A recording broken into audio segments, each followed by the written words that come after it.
trop gentil en vente, c'est une erreur qui peut vous coûter très cher. Et pire, ça peut même saboter vos négociations. Je vous explique pourquoi. En fait, quand vous êtes trop gentil, vos prospects n'osent pas vous dire ce qu'ils pensent. En réalité, ce que vos prospects recherchent, c'est pas que vous soyez trop gentil. Ils achètent un expert capable de défendre la valeur de sa solution. Dans la vie, quand quelqu'un est trop gentil avec vous, vous faites quoi?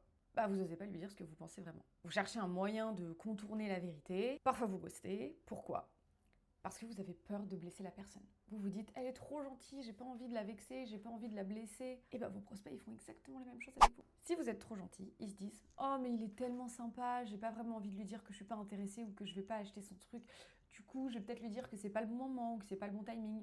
Spoiler alerte, vous perdez du temps sur des deals qui sont pas qualifiés, la plupart du temps vos prospects vous ghostent, et surtout vous n'arrivez pas à vendre. Et ça s'applique aux commerciaux, mais aussi aux entrepreneurs. Attention, je ne dis pas que être trop gentil, c'est ne pas être bienveillant. Il ne faut pas confondre les deux. Être bienveillant, c'est écouter, poser les bonnes questions, comprendre. Mais être trop gentil, c'est quand vous avez souvent peur de challenger vos prospects. Et même de poser des questions difficiles. Pourquoi? Parce que vous vous dites, non, mais cette question, ça va le mettre mal à l'aise, etc. Oui, mais si vous ne posez pas la question, vous n'allez pas réellement comprendre ni les motivations, ni les enjeux, ni la stratégie de vos prospects. Et soyons un petit peu honnêtes. Quand vous achetez quelque chose, vous achetez rarement parce que la personne est très gentille. Vous achetez parce que vous avez besoin du produit ou parce que la personne a été tellement experte qu'elle a créé ce besoin, cette prise de conscience chez vous. Sur les négociations, c'est encore pire. Si vous êtes trop gentil, vos prospects s'attendent automatiquement à un geste commercial. Et ça, je l'ai vu des maintes et maintes fois. Ils s'attendent forcément à une réduction. Pourquoi? Parce qu'ils se disent, de toute façon, vous êtes prêt à les satisfaire puisque depuis le début, vous êtes super gentil, vous dites oui, il y a tout ce qu'ils demandent.